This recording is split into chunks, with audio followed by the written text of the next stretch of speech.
Tonight, more than 835,000 people in the U.S. have been infected by the coronavirus. While 77,000 people have recovered, more than 45,000 people have died. And today, President Donald Trump took a moment to remember the victims. White House correspondent Owen Jensen reports.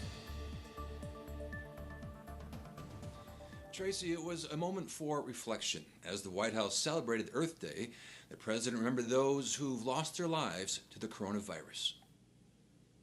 We continue to mourn the precious souls who have been lost, so sadly lost, and so unnecessarily lost. It should have been stopped, and it should have been stopped right where it started, and everyone knows where it started. President Donald Trump uses an Earth Day event at the White House to talk about what's on everyone's mind, the battle against COVID-19. A lot of states are in great shape, and they're starting to move it along. The president praising progress against what he calls the invisible enemy.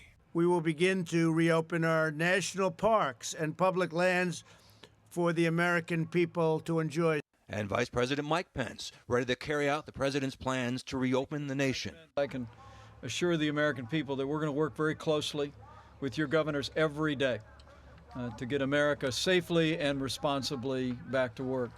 Coronavirus isn't the only conflict. Despite the global pandemic, Iran flexing its military muscle. President Trump tweeting, "I have instructed the United States Navy to shoot down and destroy any and all Iranian gunboats if they harass our ships at sea." Oh, he's coming up. The directive comes a week after the Navy reported close calls with a group of Iranian boats. Shortly before the president's tweet, Iran says it put its first military satellite into orbit.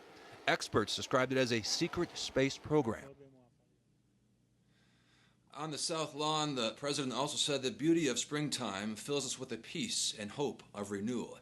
And also tonight, the administration announcing plans to pay doctors and hospitals who care for uninsured COVID-19 patients. Those uninsured patients would not be responsible for the bill. Tracy?